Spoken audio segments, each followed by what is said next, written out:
So you talked about The Pleasure Trap. Okay, The Pleasure Trap is a book that you co-authored with Doug Lisle. Can you give our audience some insight into what the book is about and why it's one of the most prolific books on the psychology of eating? Yeah, I think it's an important book. It's my favorite book.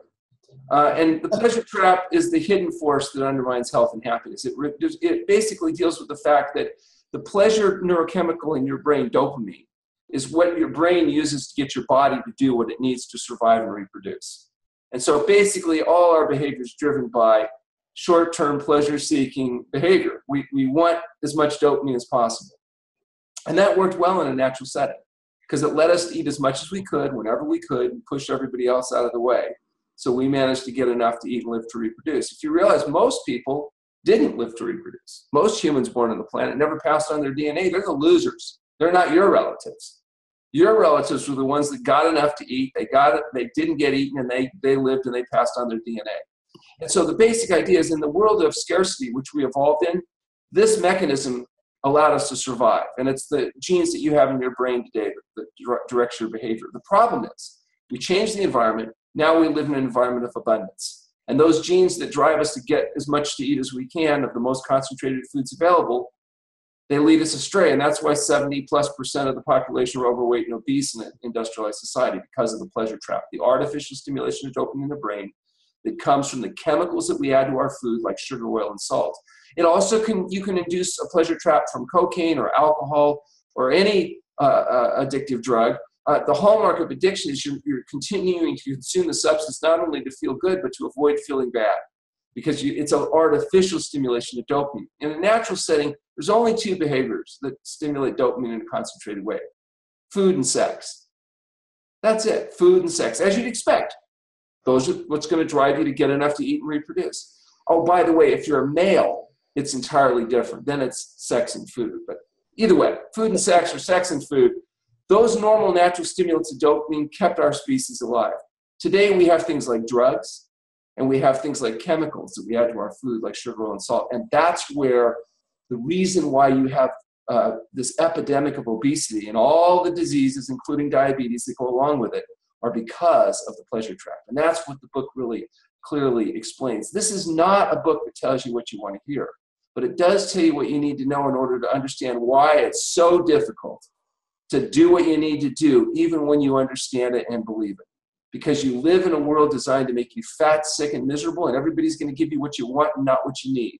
And what you want is how to indulge in those behaviors without paying the price, and what you need is to figure out how to escape the dietary pleasure trap.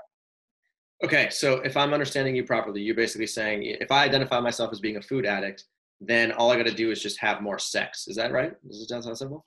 Absolutely. If you have enough sex that you don't have time to eat any of the highly processed, heated, beaten, treated, chopped foods, you're probably going to make a lot of improvement. That's exactly right, because it's a form of exercise too. So if somebody finds out that they're actually a food addict and they're caught in the pleasure trap and they understand intellectually that that's where they are, what can they do to escape the pleasure trap? Like, what's the methodology to try? It's very similar to saying, what do you do if you find that alcohol has begun to dominate your life and now you're drinking, you have to keep drinking to avoid the withdrawal effect? The answer is not put your alcohol in a smaller cup or drink your alcohol with a spoon and put the spoon down between each bite. The answer is, what do we tell alcoholics? You have to stop drinking, all right? You don't tell them to moderate their alcohol. You don't tell alcoholics, just have beer and wine and you'll be fine. It doesn't work. So if you have a person that's obese or has conditions like diabetes, you can't say, well, just eat less or put your food on a smaller plate or chew your food and put the fork down and then you won't be fat or sick anymore. What you have to do is acknowledge the fact that you are, because listen, they've tried. It's not like people haven't tried to regulate the quantity. So what you have to do is stop eating the chemicals that are fooling your brain and leading you to the condition that's causing the problems. And that means you have to adopt a whole plant food diet that's free of SOS. No more salt, oil, and sugar. If you do that, you're going to be successful. You're going to lose weight. If you're a male, average 2 to 3 pounds a week. If you're a female, 1 to 2 pounds a week. You're going to find that your insulin resistance begins reducing, that your objective variables start to improve. You'll be able to wean out or eliminate the need for medication. You'll be able to achieve your optimum weight and health. Is it easy? No, because you're an addict. And it's hard giving up that artificial stimulation of dopamine. People like that. They're used to it. They want it. But if you're willing to do the experiment of giving yourself a chance to get healthy, you will get there. Now, some people, it's too difficult, and that's why we lock them up at the TrueNorth Health Center. We help them make that transition in a more facilitated manner. Other people can, all they need is the information. They implement the information, they begin to make the changes. You know, it happens a lot to me. People call up, and because we're booked ahead a lot, we'll try to get them on the diet first to prepare for the fast, and by the time it's time to come in, they're already better. Right. What can you do? Right. Okay. So you're saying it's not a question of having to go to zero food. You're saying it's just a question of going to zero foods that contain salt, oil, and sugar.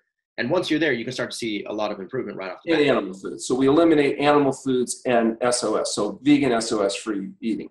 So what that means is you have fruit, salad, steamed vegetables, potatoes, rice, and beans. Now, it is true, some diabetics have to even restrict their diet further. For example, you can't feed all diabetics generous quantities of fruits because their ability to regulate those simple sugars is more limited. So we have to go into more of the vegetable, steamed and starchy vegetable materials in order to help them gain short-term control. Now, eventually, as insulin resistance is reduced, their ability to be varied within that whole natural food diet may increase. But even within the context of that diet, there may be further restrictions that are necessary. Now, in some cases, people are so fragile that the only way we can really get them stabilized is to go through this period of medically supervised fasting. But that's a relatively small percentage of the population. Basically, we get a lot of our patients from other plant-based doctors who often talk about us as the punishment. They say our signs should say TrueNorth Health Center, the last resort. And so they've done their best with whatever the variation of the program is. But if they're not responding well enough, they'll apologize to them and send them to the TrueNorth Health Center. And that's understandable, but because it is a very strict protocol. But for people that are sick, sometimes they need a really strict protocol to get the results they want.